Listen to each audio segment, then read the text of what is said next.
मेरे प्यारे भाइयों और बहनों, आप सबका स्वागत करते हैं इस विशेष कार्यक्रम में जो होप चैनल हिंदी के द्वारा आप तक पहुंच रहा है। ये श्रृंखला जिसमें हम हैं उसका नाम है स्वामी बनाम सेवक। और आज का जो टॉपिक है वो ये है कि परमेश्वर कुछ बातों में हम सबको बराबर देता है और कुछ बातों में बराबर से अधिक देता है, कम या ज़्यादा देता है। इसका क्या मतलब हो सकता है और इसका हमारे जीवन के ऊपर क्या असर पड़ सकता है, ये बात हमारी विश्वास योग्यता को किस तरह से प्रभावित करती है और इसके प्रति हमारा क्या रवैया होना चाहिए, यही कुछ है जो आज के इस टॉपिक में हम सीखने वाले हैं। तो आइए, इससे पहले कि हम बाइबल को खोलें, अध्ययन करें, चर्चा करें, उससे पहले हम परमेश्वर से प्रार्थना करें। दयालु परमेश्वर, धन्यवाद देते हैं इस समय के लिए जो आपने दिया कि आपके वचन को खोल सकते हैं। एक बहुत ही महत्वपूर्ण सीरीज में हम हैं जिसका नाम है स्वामी बनाम सेवक। और आज के पाठ को समझने के लिए प्रभु हम पवित्र आत्मा की अगुवाई चाहते हैं, पवित्र आत्मा का अभिषेक चाहते हैं, पवित्र आत्मा की मदद चाहते हैं, ताकि ये संदेश इन भाई बहनों के लिए जो दुनिया में कहीं भी इस संदेश को सुनते हैं, सीखते हैं, उनके ऊपर आपकी आशीष हो। प्रार्थना सुनने के लिए धन्यवाद, मसीह यीशु के नाम से मांगते हैं, आमीन। समय आप जो हैं मेरे साथ, आप अपनी बाइबल को खोल सकते हैं। हम दूसरा शमूएल की किताब खोलेंगे और 12 अध्याय का 8 वचन में आपके साथ पढ़ना चाहता हूँ। फिर मैंने तेरे स्वामी का भवन तुझे दिया और तेरे स्वामी की पत्नियां तेरे भोग के लिए दी, और मैंने इस्राएल और यहूदा का घराना तुझे दिया था, और यदि ये थोड़ा था तो मैं तुझे और भी बहुत कुछ देने वाला था। परमेश्वर के वचन के पढ़े और सुने जाने पर उसकी आशीष हो। ये जो वाक्या हमने पढ़ा है, ये नातान नबी के द्वारा परमेश्वर ने अपना संदेश दाऊद को उस वक्त में दिया था जब उसने पाप किया। उसने अपने एक विश्वास योग्य सिपाही की पत्नी जो ऊरिया था, उसकी पत्नी को उसने अपनी पत्नी बना लिया था और उस विश्वास योग्य सिपाही को लड़ाई के मैदान में मरवा दिया था। और इसके बाद परमेश्वर जो है दाऊद से नाराज हुआ और दाऊद को उसके गुनाह का एहसास कराने के लिए ये वचन यहाँ पर बोला गया है। और परमेश्वर कहता है कि हे दाऊद, मैंने तुझे भेड़ों के पीछे से उठाया और मैंने तुझे इस्राएल का राजा नियुक्त किया, और मैंने जो तेरा स्वामी राजा शाऊल था उसका सब कुछ मैंने तुझे दे दिया, और भी मैं तुझे बहुत कुछ देने वाला था। लेकिन यहाँ पर तूने एक ऐसे व्यक्ति की हरकत की है जो अविश्वास योग्य भंडारी की कैटेगरी में आता है। और मेरे प्रियो, हम जानते हैं कि दाऊद परमेश्वर का प्रिय जन था, लेकिन दाऊद ने जब जब गुनाह किया तो उसका दंड भी परमेश्वर ने उसको दिया, और इसका परिणाम दाऊद और उसके खानदान को एक बहुत लंबे समय तक भोगना पड़ा। तो हम समझ सकते हैं कि परमेश्वर मुझे और आपको बहुत कुछ देता है, बहुत कुछ देना चाहता है, अगर हम वफादार बने रहें। कौन सी चीज़ें हैं जो परमेश्वर हमको बराबर देता है, सब मानव जाति को एक समानता में देता है, और कौन सी चीज़ें हैं जो परमेश्वर हर एक मानव जाति को, हर एक इंसान को अलग अलग मात्रा में देता है, अलग अलग उनकी क्वांटिटी होती है। जब हम सीख रहे हैं भंडारीपन के बारे में तो कई बार हम देखते हैं और कहने लगते हैं, अरे मैं तो गरीब हूँ तो मैं गरीब क्यों हूँ, मैं अनपढ़ हूँ तो मैं अनपढ़ क्यों हूँ, मैं कंगाल हूँ तो मैं कंगाल क्यों हूँ, वो अमीर है तो अमीर क्यों है। इस तरह के बहुत से बेकार के सवाल मेरे और आपके जहन में आ सकते हैं। इसलिए आज का अध्ययन बहुत ही खास है, तो ध्यान से सुनिए और वचन में बने रहिए। मत्ती 25 अध्याय में जो तोड़ों का दृष्टांत है, उसमें हम सीखते हैं कि स्वामी ने अपने 3 अलग अलग सेवकों को उनकी क्षमता के अनुसार उनको तोड़े दिए। एक को 5 तोड़े दिए, दूसरे को 2 तोड़े दिए और एक को 1 तोड़ा दिया।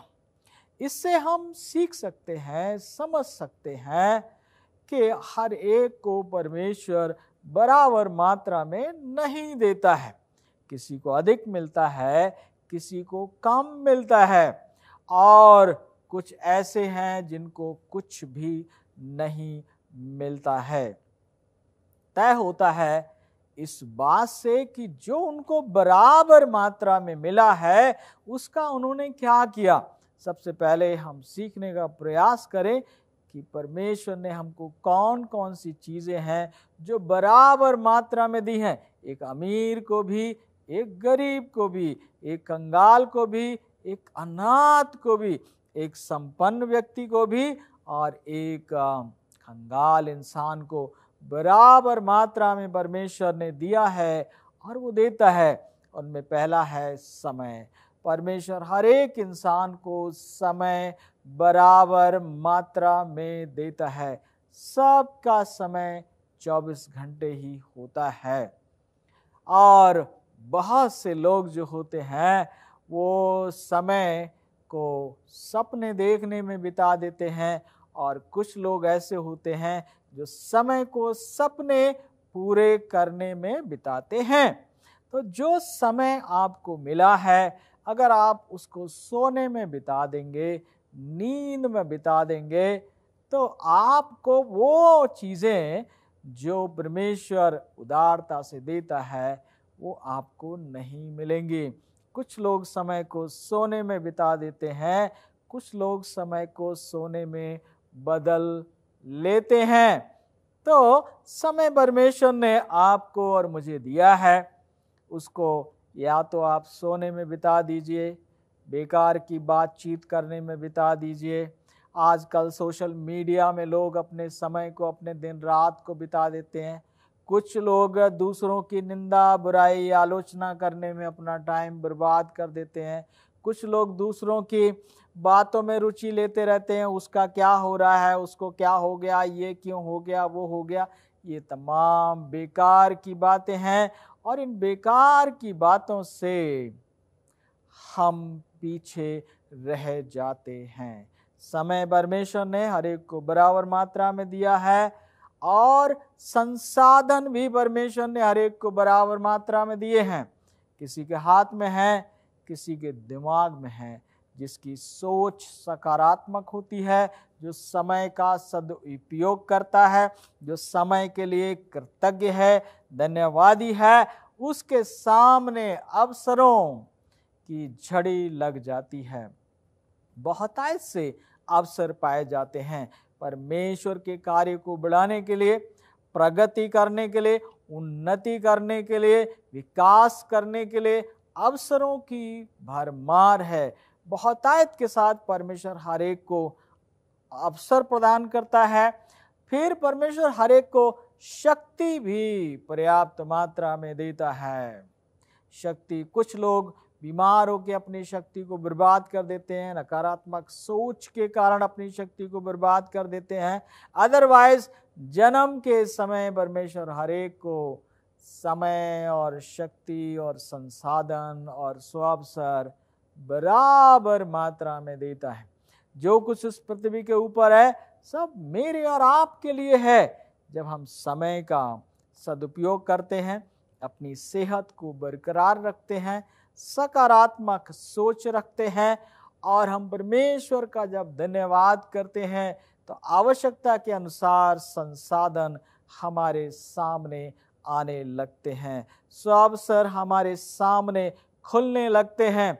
जहाँ भी आप देखिए, काम करने के अवसर बहुत हैं, लेकिन फिर भी लोगों की संख्या जो बेरोजगार हैं बहुत बड़ी संख्या में, क्योंकि लोग उस काम की तलाश में हैं जिसमें उन्हें कम से कम काम करना पड़े। वो अपने समय और संसाधनों को उपयोग नहीं करना चाहते हैं, नौकरी करना चाहते हैं, दूसरों के लिए काम करना चाहते हैं। कोई बुरी बात नहीं है, लेकिन बात यह है कि जो आपको समय, जो आपको स्वावसर, जो आपको संसाधन और जो आपको शक्तियां मिली हैं, इनके लिए आप कृतज्ञ हैं या नहीं हैं, इनके लिए आप शुक्रगुजार हैं या नहीं, इनको आप बुद्धिमानी के साथ उपयोग कर रहे हैं या नहीं, इसी बात से तय होता है कि बाकी वस्तुएं हमको किस मात्रा में मिलेंगी। मत्ती 25 अध्याय के दृष्टांत में प्रभु ने कहा कि स्वामी ने उनकी योग्यता के अनुसार उन्हें दिया, और मैं इसे कहूँगा कि स्वामी ने उनकी विश्वास योग्यता के अनुसार उनको दिया। उन तोड़ों को प्राप्त करने से पहले उनका जीवन कैसा था, वो अपने समय को किस तरह से उपयोग करते थे, अपनी शक्तियों को किस तरह से उपयोग करते थे, अपने संसाधनों के प्रति उनका रवैया कैसा था। इसी बात से ये तय किया गया कि कौन व्यक्ति कितने तोड़े संभाल सकता है, कौन व्यक्ति कितने तोड़ों का व्यवसाय कर सकता है। तो मेरे प्रियो, आज का पाठ ये बताता है कि कुछ चीज़ें मुझे और आपको बराबर मात्रा में मिली हैं, कुछ चीज़ें मुझे और आपको कम या ज़्यादा मिली हैं। ये बहुत ही दुर्भाग्य की बात है कि वे लोग जो विश्वास योग्य भंडारी नहीं हैं, अर्थात समय, संसाधन, स्वावसर और शक्तियों को बुद्धिमानी के साथ परमेश्वर की योजना के अनुसार पूरी तरह से समर्पित होकर इस्तेमाल नहीं करते हैं, बजाय इसके वो दूसरों को देखते रहते हैं, दूसरों की आलोचना करते रहते हैं, दूसरों में खामियां कमियां तलाश करते रहते हैं। ऐसे लोग पीछे रह जाते हैं। तो इसलिए आज का पाठ जो है वो हमको ये सिखाता है कि हम चीज़ों को समझें। अगर दाऊद वफादार रहता तो परमेश्वर ने कहा मैं तुझे और भी देने वाला था। अर्थात यदि आप विश्वास योग्य हैं, आप विश्वास योग्य भंडारी हैं, परमेश्वर का परमेश्वर को देने में और कैसर का कैसर को देने में आपको कोई संकोच नहीं होता है, बल्कि आप कृतज्ञ महसूस करते हैं, आप धन्यवादी महसूस करते हैं। प्रभु आपने हमको दिया कि हम आपको लौटा सके, आपका धन्यवाद हो। प्रभु आपने हमको दिया ताकि हम कैसर का कैसर को दे सके, आपका धन्यवाद हो। ऐसे लोग देते समय भी कृतज्ञ होते हैं, देते समय भी धन्यवादी होते हैं, कुड़कुड़ाते नहीं हैं। पौलुस ने कुरिन्थियों की पत्री में 9 अध्याय में कहा है 6 वचन में कि परमेश्वर हर्ष से देने वालों से प्यार करता है, उनको पसंद करता है, उनसे खुश होता है। तो जब आप कृतज्ञ होंगे, जब आप धन्यवादी होंगे, तभी आप परमेश्वर का और तमाम दूसरे लोगों का खुशी खुशी देंगे। बिलों का भुगतान हम कैसे करते? जब हम कोई खरीदारी करते हैं, बहुत से जाते लोग दुकान पे कोशिश करते हैं और पैसे कम कर लो और कर लो, ये कर लो। कई बार चीटिंग भी करते हैं। अगर दुकानदार को पैसे देते समय कुछ कम पैसे रह गए और उसने अगर ध्यान नहीं दिया तो कम पैसे देकर ही चले आते हैं। अगर दुकानदार ने पैसे वापस करते समय ज़्यादा पैसे वापस कर दिए तो हम चुपचाप रख लेते हैं। ये उन लोगों की सोच है जो बिना वफादार रहे और अधिक प्राप्त करना चाहते हैं, और ये तरीका मेरे भाई बहनों काम नहीं करता है।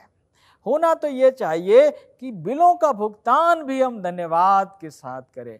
बिजली का बिल आता है, धन्यवाद के साथ उसका भुगतान करें, क्योंकि आप उस सेवा के बदले भुगतान कर रहे हैं। जब आप कोई चीज़ खरीदते हैं, ये गरीब से आप सब्जी खरीदते हैं, आप उसको पैसे देते हैं तो धन्यवाद भी दें कि हमारी ज़रूरत की सब्जी लाने के लिए आपका धन्यवाद। परमेश्वर का भी धन्यवाद करें, परमेश्वर आपने ये पैसा दिया कि हम अपने ज़रूरत की सब्जियों को खरीद सकें। मेरे प्रियो, जब हम धन्यवादी होते हैं, जब हम कृतज्ञ होते, हर एक काम कृतज्ञता के साथ जब हम करते हैं तो परमेश्वर को महिमा मिलती है। हम खुशी के साथ करते हैं, हम कुड़कुड़ा के नहीं करते। बहुत से लोग चंदा दहे की ऑफरिंग भी बड़े कुड़कुड़ा के देते हैं, लेकिन जो विश्वास योग्य भंडारी हैं वो उदारता से देते हैं, खुश होकर देते हैं, कृतज्ञता से देते हैं। प्रभु आपने दिया कि हम आपको वापस कर सके, हम धन्यवाद करते आपका, आपकी महिमा करते हैं। मेरे प्रियो, अगर हम चाहते हैं कि परमेश्वर हमें और अधिक बहुतायत से दे, जो हमें मिला है उससे हमको ज़्यादा मिले, हमारे परिवार के बढ़ने के साथ साथ हमारी आमदनी बढ़े, हमारा घर बढ़े, हमारे संसाधन बढ़े, तो कुंजी ये है कि हमको जो बराबर मात्रा में मिला है उसके प्रति हम उदारता दिखाएं, धन्यवाद दिखाएं और पूरे समर्पण के साथ हम अपने समय, अपने संसाधन, अपने स्वावसर और अपनी शक्तियों का इस्तेमाल करें। उनको कुछ भी बर्बाद हम ना करें, धन्यवाद करें, तो परमेश्वर उनके प्रतिफल में हमें बहुत कुछ देता है। जैसे मान लीजिए कि दो किसान हैं, एक गांव में दोनों लोग रहते हैं, एक ही साथ साथ उन दोनों की खेती है, बीच में एक मेड़ है, दीवार है, और वो लोग अपनी खेती बाड़ी करते हैं। एक किसान है जो बहुत ही धन्यवादी है, कृतज्ञ है कि परमेश्वर ने उसको भूमि दी है, और वो पूरे समर्पण के साथ, कृतज्ञता के साथ, खुशी के साथ उस खेत को तैयार करता है, उसके कंकड़ पत्थर निकालता है, उसमें बीज बोता है, उसकी देखभाल करता है, उसमें पानी देता है, उसकी रक्षा करता है, और हर दिन परमेश्वर का धन्यवाद करता है, और एक दिन फसल तैयार होती है। दूसरा एक व्यक्ति है जो उस अपने खेत के लिए धन्यवादी नहीं है, कृतज्ञ नहीं है, कामकाज करने में लापरवाह है, मेहनत से जी चुराना चाहता है, बचना चाहता है। आप सोचिए, अगर दोनों लोग एक ही फसल को बोएंगे तो किसकी फसल अच्छी होगी, किसको परमेश्वर और अधिक देगा? और आप इस बात से सहमत होंगे, उसी को अधिक दिया जाएगा जो कृतज्ञ है, जो वफादार है, जो धन्यवादी है। मेरे प्रियो, खेत दोनों को मिले हैं और बराबर खेत मिले, लेकिन दोनों अपने अपने खेत में किस तरह से परिश्रम करते हैं, किस तरह से प्रयास करते हैं, किस तरह का रवैया रखते हैं, इस बात से तय होता है कि वो कितनी तरक्की करेंगे। इसी तरह से एक कंपनी में दो लोग काम करने वाले हो सकते हैं, एक कृतज्ञ है, एक धन्यवादी है, एक आभारी है, और वो समर्पण के साथ अपने समय, संसाधन, सब अवसरों का इस्तेमाल करके बेहतर से बेहतर काम करता है, और अधिकारियों के प्रति वो कृतज्ञ है, धन्यवादी है। एक दूसरा व्यक्ति है जो कम से कम काम करता है, शिकायत करता है, निंदा करता है, आलोचना करता है। आप कल्पना करिए किसका प्रमोशन होगा, किसको बड़ा ओहदा दिया जाएगा? वही जो धन्यवादी है। तो आज का पाठ यही बताता है कि कुछ चीज़ें मुझे और आपको बराबर मात्रा में मिली हैं, और उनका हम कैसे उपयोग करते हैं, इससे यह तय होता है कि बाकी चीज़ें हमको किस तरह से मिलने वाली हैं। मेरे प्रियो, हम बाइबल से एक आयत को देखना चाहते हैं, और ये आयत है इफिसियों 4 अध्याय और उसके 28 वचन में। इफिसियों 4 के 28 को मैं पढ़ रहा हूँ। वहाँ लिखा है, चोरी करने वाला फिर चोरी न करे, वरन भले काम करने में अपने हाथों से परिश्रम करे, इसलिए कि जिसे प्रयोजन हो उसे देने को उसके पास कुछ हो। यहाँ वचन क्या कह रहा है कि हर एक जन प्रयास करे, चोरी करके अमीर बनने की कल्पना ना करें। चोरी करके, और चोरी करना समय की भी चोरी होती है जब हम पूरा अपना समय काम पर नहीं लगाते हैं। संसाधन, शक्तियां, हम पूरी शक्ति से काम नहीं करते। सबोपदेशक का लेखक कहता है, जो काम तुझे मिले पूरे समर्पण से करना, पूरी वफादारी के साथ करना, क्योंकि कब्र जहां तू जाने वाला है वहां कोई काम नहीं है। तो मेरे प्रियो, आज हम कल्पना करें, सोच विचार करें, कौन कौन सी चीजें हैं जो हमको परमेश्वर ने बराबर मात्रा में दी हैं। और अगर आप गरीब हैं, अगर आप बीमार हैं, अगर आप पीछे छूट गए हैं, तो जो आपको मिला उसके प्रति कृतज्ञ हों, धन्यवादी हों और उनका पूरी शक्ति के साथ, पूरे समर्पण के साथ इस्तेमाल करें। और आप देखेंगे कि परमेश्वर का नियम है, कानून है कि जो थोड़े से थोड़े में वफादार है वो बहुत में ही वफादार होगा, उसे और भी दिया जाएगा। अगर आप नीति वचन 11:24 मेरे साथ पढ़ें, इसको हम आखिरी वचन आज का होगा, हम इसको पढ़ लेते हैं। नीति वचन 11:24, और वहाँ लिखा है, ऐसे हैं जो चितरा देते हैं तो भी उनकी बढ़ती होती है, और ऐसे भी हैं जो यथार्थ से कम देते हैं और इससे उनकी घटती होती है। उदारता से देने वाले बढ़ती पाते हैं। जो अधिक से अधिक जो हमको मिला है वो हम अपने काम के प्रति कितना उदारता से दे रहे हैं, तो हमारी बढ़ती होगी। और अगर हम कंजूसी करेंगे तो हमारी घटती होगी। ये मैं नहीं कहता, बाइबल कहती है, और आपकी और हमारी बाइबल कहती है। आज हमने ये सीखा कि परमेश्वर ने हमको कुछ चीज़ें समान मात्रा में दी हैं, समय, शक्ति, संसाधन और अवसर। जो मिला है उसके प्रति हमारा रवैया बढ़िया होगा तो हमारी योग्यता बढ़ेगी और हमें अधिक तोड़े दिए जाएंगे, अधिक वरदान दिए जाएंगे, अधिक आशीषें दी जाएंगी। मैं आशा करता हूँ आज के संदेश आपके लिए आशीष का कारण बना है, और मेरी ये दुआ है कि आप इसको सीखें। अगर आपके सवाल हैं तो हमको लिखिए आप, और हम आपके सवालों के जवाब देंगे, ताकि आप जानने पाएँ, समझने पाएँ कि एक वफादार भंडारी कितना खुशहाल होता है, कितना आशीषित होता है। आइए संदेश को समाप्त करने से पहले एक छोटी सी प्रार्थना करते हैं। दयालु प्रभु, आपको धन्यवाद देते हैं क्योंकि आपने आज के वचन पर आशीष दी। सुनने वाले भाई बहनों को आपने आशीष दी, आपका धन्यवाद हो।